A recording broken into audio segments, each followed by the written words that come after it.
주영진의 뉴스브리핑 정치 여담 야담 본격적으로 시작을 해보도록 하겠습니다. 이제 하루 앞으로 다가왔습니다. 국민의힘의 대통령 후보를 선출하게 되는 날이 하루 앞으로 다가온 겁니다. 윤석열이냐 홍준표냐 윤석열이냐 국민의힘 안팎의 시선이 쏠려 있습니다. 윤석열 후보 측에서는 10%포인트 이상의 격차로, 홍준표 후보 측에서는 5%포인트 이상의 격차로 자신들이 승리할 것이라고 주장하고 있습니다. 마지막 날인 오늘 윤석열, 홍준표 두 후보는 수도권을 돌면서 지지를 호소했습니다.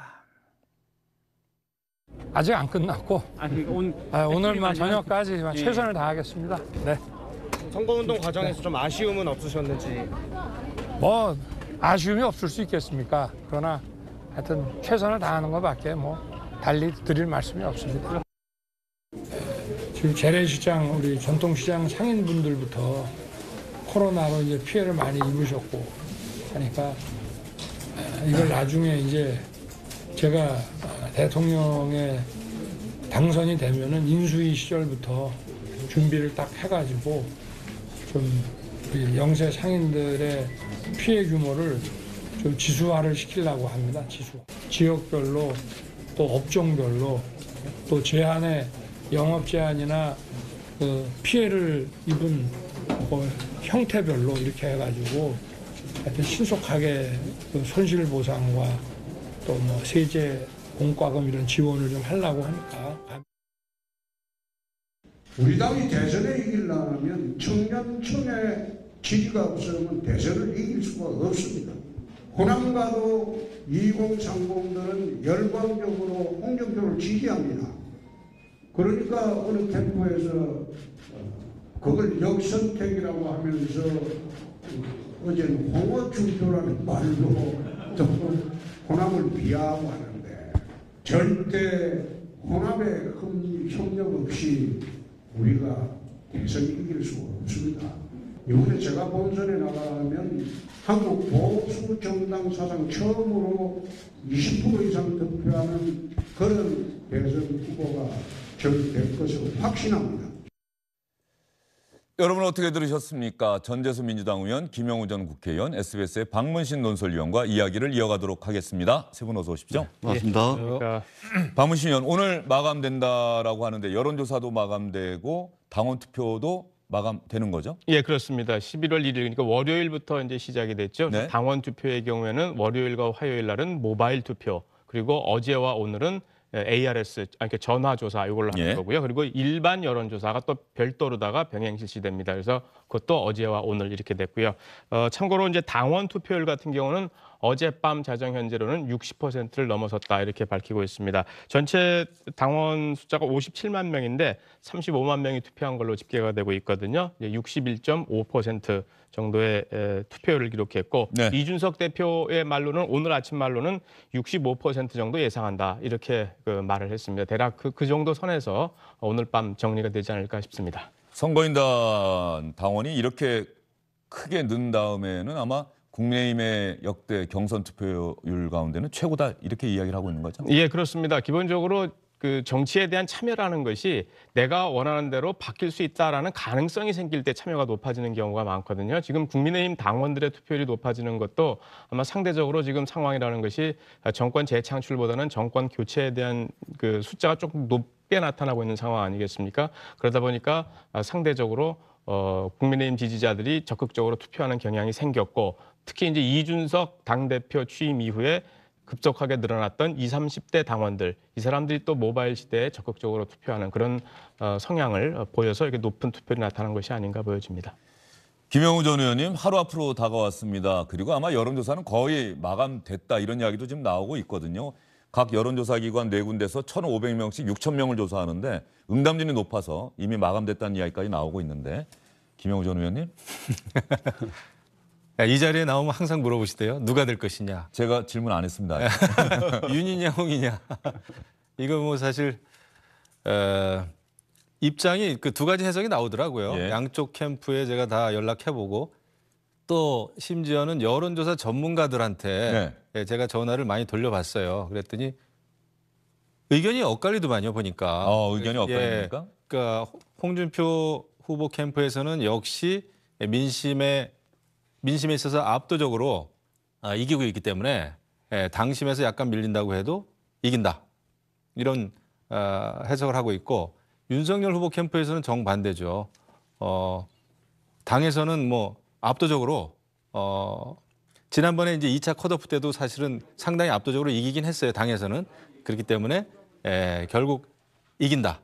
큰 표 차이로 이긴다. 이렇게 하고 있는데 이기는 것도 중요합니다만은 누가 이기는 것도 중요합니다만은 뭐 우리가 흔히 그런 얘기 하잖아요. 예전에 막 이 경선 후유증이 너무 심하면 결국 원팀 이거 정신 다 깨져서 본선에서 지는 거거든요. 그래서 이 선을 넘지 않고 끝까지 잘 싸워주기를 바랍니다.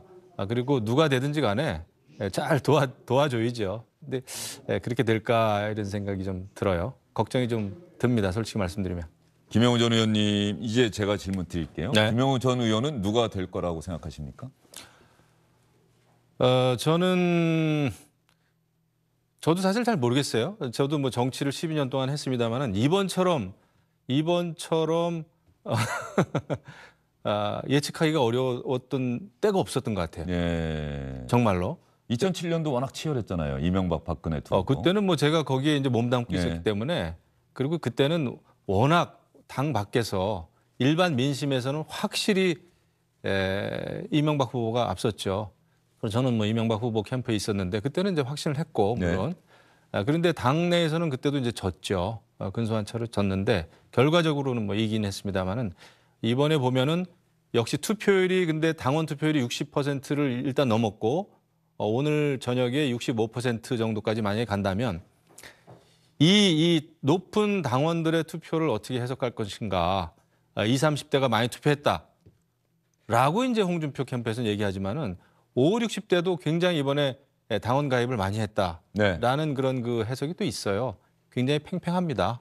팽팽해요. 그래서 제가 아마 저는 사실 내심 감은 잡고 있습니다. 누가 이길지. 네. 근데 이 얘기를 하면은 아마 엄청난 파문이 일거리요. 아, 그렇습니까? 당나게. 예. 그래서 제가 입을 닫고 있겠습니다. 예. 그렇습니까? 그러면 좀 상대적으로 자유로운 전재수 의원님, 물론 윤석열 후보가 됐으면 좋겠습니다라고 지난주에 방송하실 때 한마디 짧게 하신 게 또 많은 분들이 또 이야기를 하더라고요. 예, 뭐 여전히 그 생각이 변함이 없어요. 예, 여전히 그렇고 또 제가 국민의힘 의원님들한테 몇 분한테 여쭤보니까 네. 이게 확실히 일반 국민 여론조사는 홍준표 후보가 앞서는 건 확실한 것 같아. 근데 그 일반 국민 여론조사에서 격차가 당원 여론조사에서 나는 격차를 뛰어넘지를 못하기 때문에 결국은 아마 당원 여론조사에서 당원 투표에서 앞서는 그 윤석열 후보가 당선되지 않겠냐. 이게 아마 국민의힘 의원들 대다수의 생각인 것 같아요. 그도 그럴 것이 우리나라에 253개 이제 당원 협의회가 있거든요. 253개 당원 협의회 중에 지금 국민의힘에 170개가 넘는 당원 협의회가 윤석열 후보 쪽으로 다 가 있다 그러더라고요. 근데 아무리 우리가 이제 지역위원장이나 현역 국회의원의 이야기를 당원들이 잘 안 듣는 추세이긴 하지만 그래도 그 조직세라든지 뭐 이런 것들을 무시는 할 수가 없거든요. 그런 측면에서 보면은 아마 현역 의원들이 그 현장에서 느끼는 그런 감이 맞다고 보고 그렇다면 제가 원하는 대로 윤석열 후보가 아마 될 것 같아. 이렇게 생각을 한 가지만 더 말씀드리면 지금 많은 언론에서 이제 국민의힘 투표율에 이제 주목을 하고 그와 관련된 이제 논평도 많이 나오고 언론 보도도 많이 나오고 있는데 이 사실은 이게 주목할 만한 투표율은 아닙니다. 그러니까 국민의힘이 이전에 후보를 선출하고 당대표를 선출하고 당내 이벤트로서 비교를 하자면 좀 높을지는 몰라도 예를 들면 민주당 같은 경우는 얼마 전에 치러졌던 국민선거인단에 의한 권리당원 지역순회 경선까지 다 포함하면은 전체 선거인단이 220만 명이거든요. 220만 명의 68%가 투표를 했습니다. 거의 70%에 그렇습니다. 예. 근데 여기는 국민의힘은 지금 57만 명이거든요. 57만 명 가지고 이제 뭐 65%, 66%이 정도 투표율에 막 이렇게 하는데 크게 이게 무슨 주목할 만하다거나 이것이 어떤 가지고 있는 정치적 함의가 있다거나 그렇게 보여지지는 않고 다만 여야를 막론하고 정당 정치의 활성화라는 측면에서 각 당의 투표율은 높아지는 것은 굉장히 고무적이다. 그러나 국민의힘 이 투표율이 우리가 호들갑을 떨 정도로 아주 뭐 이 크다는 정치적 의미가 있다. 이렇게 보기는 어렵다. 이 말씀을 드리겠습니다. 예, 전재수 의원님이 이제 언론에서 국민의힘 경선이 치열하다 보니까는 상대적으로 좀 더 큰 관심을 갖고 투표율도 상당히 높다라고 보도하고 있는 데 대해서 좀 불만을 드러내신 거네요. 별로 그럴 게 아닌데, 예. 별로 그럴 게 아닌데 이제 너무 많은 이제 정치적 의미를 부여하는 것 같아. 이런 생각이 듭니다. 어떤 면에서 보면 민주당은 2002년 노무현 전 대통령이 후보가 됐을 때 처음으로 국민참여 경선을 실시하면서 이런 뿌리가 상당히 오래됐고요. 그렇습니다. 예. 그런 면에서 국민의힘은 이런 식의 투표를 상당히 여러 차례 실험을 했었죠. 민주당이 먼저 앞서 나갔고 국민의힘이 그걸 뒤따라 나갔던 것이다. 그런 면에서 보면 이번 참 궁금한 게 하나 생각이 나는데 말이죠. 50%대 50%, 50대 50의 비율로 반영된다는 건 아닙니까? 예, 그렇습니다. 여론조사 50, 당원투표 50. 그러면 그 여론조사 결과가 나와서 이제 퍼센티지로 환원을 할 거 아니에요? 예. 다 4개의 기관의 것을 종합을 해서 그러면은 당원 투표의 유효 투표 수가 하나의 준거가 되는 겁니까? 그걸 기반으로 해서 가령 10,000명이 투표했는데 유효 투표가 뭐 8,000표다. 그러면 8,000표를 기준으로 해서 여론조사에서 나온 퍼센티지를 거기다 곱해서 표로 환산하는 거냐 이런 궁금증이 갑자기 드네요. 정확하게는 뭐 저도 좀 들여다봐야 되겠습니다만은 일단 50대 50이기 때문에 각각의 이제 예를 들어서 이제 최종적인 후보들의 투표율이 중요하겠죠. 예. 투표율에다가 50대 50이라고 하는 당원 투표 50%, 여론조사 50%라고 하는 가중치를 별도로 부여하는 그런 방식이 되지 않을까 싶은데요. 단순 합계입니다. 예. 단순 합계. 예. 단순 합계. 단순 합계를 예, 하게 예. 됩니다. 예. 그래서 제가 생각하기엔 갑자기 드는 궁금증이 아마도 여론조사는 뭐 객관적인 표가 없잖아요. 그냥 퍼센티지만 나온 건데 이걸 표로 환산을 해야 되는데 그 기준이 아마 유효 투표수가 기준이 되지 않을까. 당원 투표는 숫자로 나오니까 예. 뭐 총 뭐 35만 표 가운데 제대로 투표하신 분이 뭐 30만 명이다. 그럼 30만 표가 기준이 돼서 이걸 퍼센테이지로 환원하는 것 아니냐. 어떻습니까? 저도 그렇게 정확히는 하지 모르겠어요. 근데 50대 50 지난 그 2차 컷오프 때도 그랬고 전재수 의원님이 말씀하신 대로 뭐 지지율이 나오기 때문에 그 지지율 가지고 저는 그냥 이렇게 하는 걸로 알고 있어요. 이렇게 뭐 예. 복잡한 산식은 그러니까 아니고. 앵커께서 하시는 예. 질문은 이제 모집 단위, 그렇죠. 분모에 예. 들어가는 것이 전체 당원 숫자냐 아니면은 그러니까 여론조사를 투표에 의한 표로 숫자로 환원을 시켜야 될 테니까. 예, 그런 거냐 하는 건데 결국은 투표율이라는 것은 결국 투표한 사람 중에서 얻은 득표율 아니겠습니까? 그렇죠. 그러니까 상식적으로는 아마 지금 말씀하신 대로 그러니까 실제 투표한 사람이 참여하는 몫에 해당하는 투표율을 뜻하는 것이 그래서 아닐까 단순 생각됩니다. 합계. 그러면 어떻습니까? 박무신 의원은 또 기자시고 언론이시니까 김영우 전 의원보다 더 얘기를 못 하실 텐데 격차 누가 1등이 될지 모르겠습니다만 격차는 어떻게 날 것 같습니까?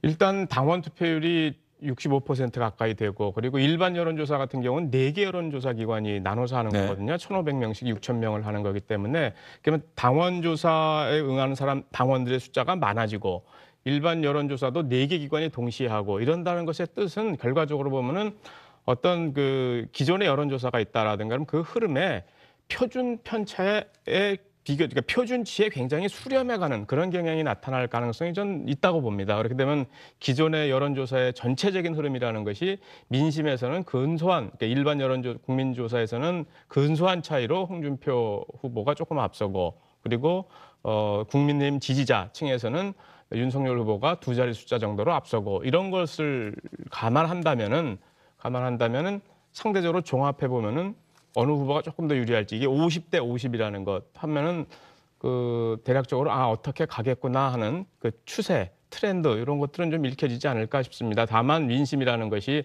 또 어제도 달랐다 오늘도 달랐다 하는 그런 이제 특징이 좀 있긴 합니다만은 지금까지 여론조사 판세로만 본다면은 민심은 근소한 차이.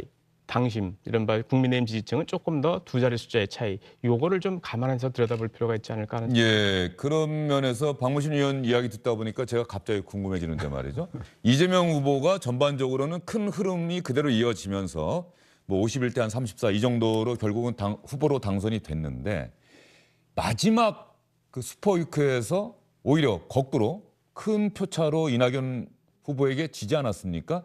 그 궁금증이 좀 해결이 됐습니까? 아니면 일단 결과가 나왔으니 더 이상 궁금해하지 말자로 라고 결론을 내렸습니다. 그러니까 저뿐만이 아니고 예. 많은 사람들이 여러 가지 가설을 세우고 그리고 그것을 입증하기 위한 뭐 여러 가지 논거들을 이제 제시를 하다가 다 포기했습니다.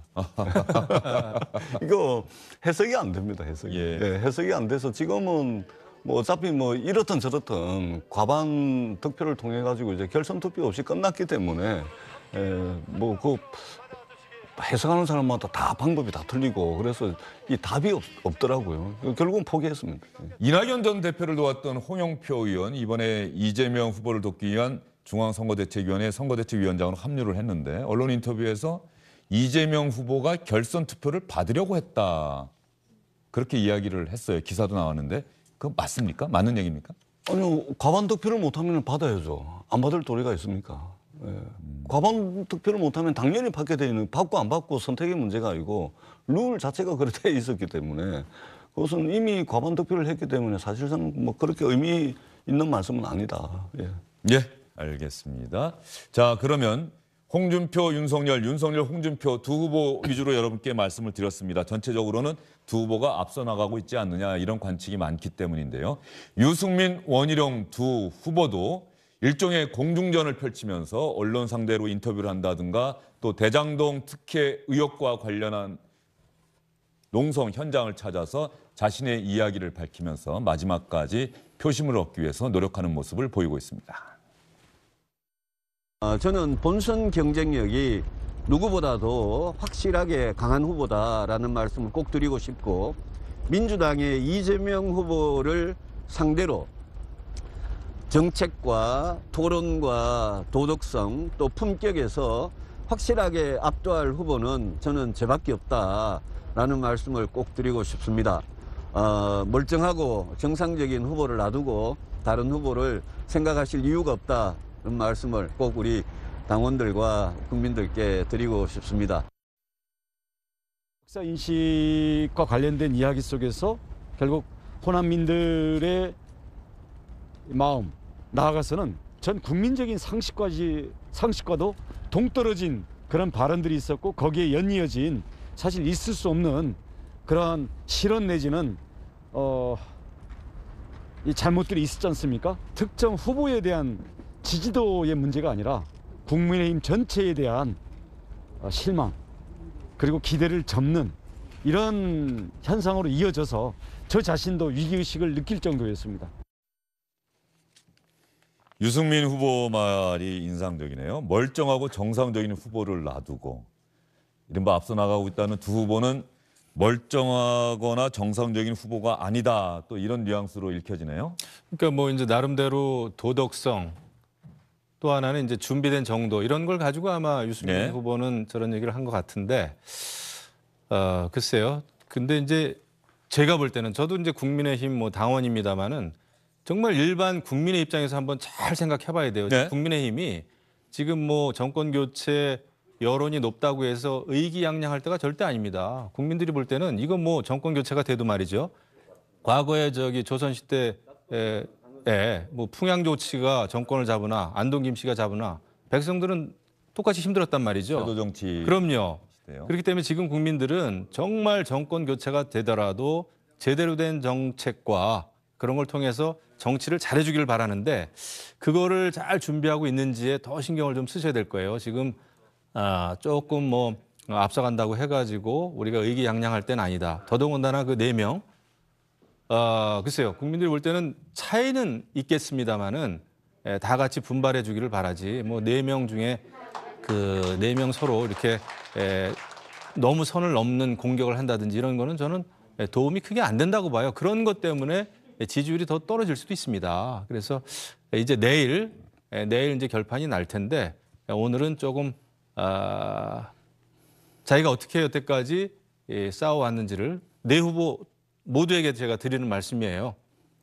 여태까지 싸워온 거를 좀 성찰하면서 결과를 차분하게 기다리고 우리는 하나다라는 그런 그 언급을 좀 하는 게 옳지 않겠나 이런 생각을 합니다. 자, 그러면 말이죠. 김영우 전 의원께는 그 동료 의원들도 많으시고 정치를 같이 하셨는데 이 질문 한번 드려볼까요?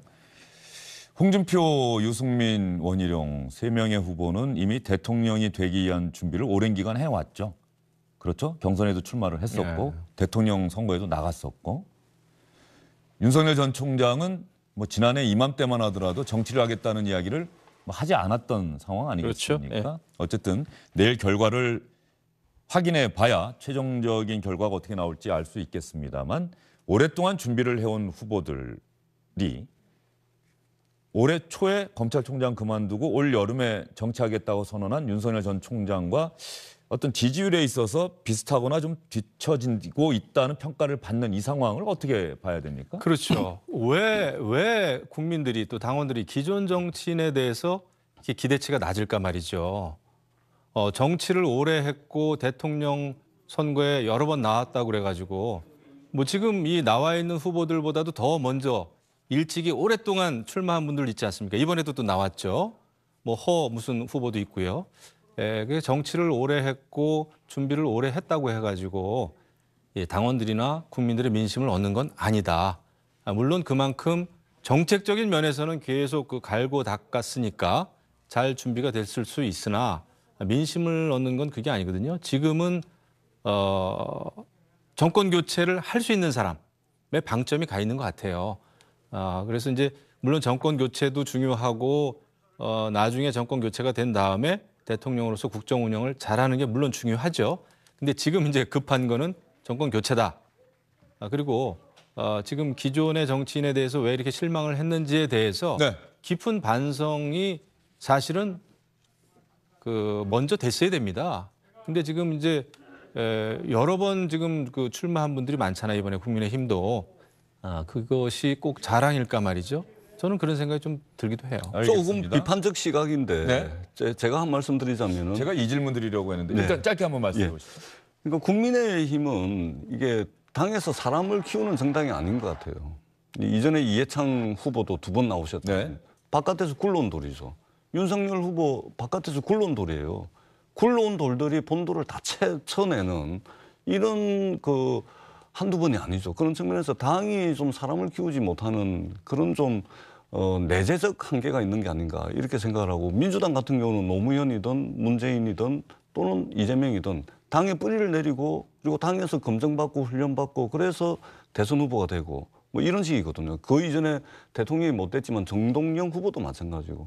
근데 국민의힘은 보면 늘 대통령 선거를 보면은 이명박 박근혜 대통령 제외하고 이전에 보면은 좀 당내에 좀 사람을 키우는 그런 이제 문화랄까 그런 이제 전통이 상당히 좀 부족한 게 아닌가 결핍돼 있는 게 아닌가 이렇게. 이재명 후보 말이죠. 이재명 후보가 집권당인 민주당의 대선 후보가 되는데 이재명 후보도 가만히 보면은 집권당 민주당의 본류에 있던 적이 별로 없었다. 기초단체장이었고 또 아무도 그 이전에 10년 전에 이재명 후보가 정치를 시작했을 때 이재명 후보를 끌어주려고 했던 큰 정치인도 별로 보이지 않았고 그런 이재명 후보가 국회의원 경력도 없는 이재명 후보가 민주당의 대선 후보가 돼서 대통령 선거에 나서게 됐다. 이건 또 어떻게 봐야 하는 거냐? 그래서 저도 사실은 이제 주목을 하는 부분이 그 부분입니다. 그러니까 민주당이 전반적으로 보면 이제 센세이션을 일으켰던 후보 하면 이제 노무현 후보도 있을 텐데 부산이라는 말하자면 서울 수도권이 아니고 지방에서 그야말로 돈도 없고 백도 없이 또 연줄도 없이 오로지 혼자 고군분투 악정고투 해가면서 성장해온 정치인이잖아요. 말하자면 그런 히스토리를 가진 사람들에 대해서 열광을 하는 거죠. 이재명 후보도 마찬가지입니다. 그동안 최근 10년 동안 이제 소위 말해서 민주당 내 친노 친문이라고 하는 사람들이 이제 쭉 주류의 역할을 해왔는데 그것과 반대로 성남이라는 이 변방에서 혼자서 실적과 성과를 가지고 이걸 가지고서 스스로 검증하고 스스로 훈련돼 가지고 성장해온 정치인이다. 그런 측면에서 볼 때 이번 대통령 선거에서도 국민들의 어떤 그런 히스토리라든지 이런 부분들에 대해서 국민들이 아마 주목할 가능성이 상당히 있다. 그러니까 민주당은 말하자면 이 사람이 여기서도 크고 저기서도 크는 겁니다. 중앙에서도 크고 지방에서도 크는 겁니다. 말하자면 그것이 어떤 민주당의 문화가 그것을 가능케 했는지는 모르겠으나 어떻든 지금 나타나고 있는 거 보면은 여기저기서 크고 있는 거죠. 그런 측면에서 볼 때는 상당히 의미 있다. 이렇게 생각합니다. 저는 잠시만요. 전재석 의원님 말씀 듣다 보니까 가만히 집권당의 대통령 후보가 되는 건 말이죠. 그 당시 현직 대통령 또 현직 대통령을 떠받치고 있는 지지 세력과 가까운 사람이 후보가 된 적은 지금까지 한 번도 없다는 생각이 갑자기 들었습니다. 이건 또 뭘 의미하는 건지 가만히 생각해 보면 전두환, 노태우 뭐 지금 C로 불러야 하느냐 전직 대통령으로 불러야 하느냐 갖고도 논란이 되는 두 사람 말고 말이죠. 김영삼 전 대통령, 노태우 전 대통령과 같은 뿌리가 아니었죠? 그렇죠? 그렇죠. 이회창 총재가 그 당시 김영삼 전 대통령이 몸담고 있던 신한국당의 대선 후보가 되긴 했습니다만 뭐 김영삼 전 대통령과 정치를 함께했던 사람이 아니죠. 오히려 맞섰었죠. 뭐 화형식도 하고. 그다음에 김대중 전 대통령은 이제 정권 교체니까 다른 정파에서 나왔고 노무현 전 대통령 말씀하신 것처럼 동교동과 정치를 같이 하고 이랬던 정치인이 아니죠. 그다음에 이명박 전 대통령으로 정권이 넘어갔는데 뭐 잘 아시는 것처럼 박근혜 전 대통령 역시 이명박 전 대통령과는 확실하게 대립각을 세웠던 그런 면에서 보면 집권당의 대통령 후보가 되려고 하는 정치인들은 대통령과 대통령을 중심으로 뭉쳐있는 이른바 주류 세력과 같은 길을 걸어가서는 대통령 후보가 되기가 어렵다는 걸 우리 정치사가 보여주고 있다 이런 생각이 갑자기 드네요. 그거는 뭐 우리 정치사뿐만 아니라 세계 인류 정치사를 아마 보면은 결국 정치는 변방에서 중앙으로의 진출입니다. 네. 중앙 권력이 변방 그 세력, 변방에 있던 권력으로부터 밀려나는 거죠. 그게 이제 정치의 속성이라고 보고 또 거기에서 국민들은 어떤 의미에서 희열을 느끼고 뭔가 바뀐다는 인상을 주지 않습니까?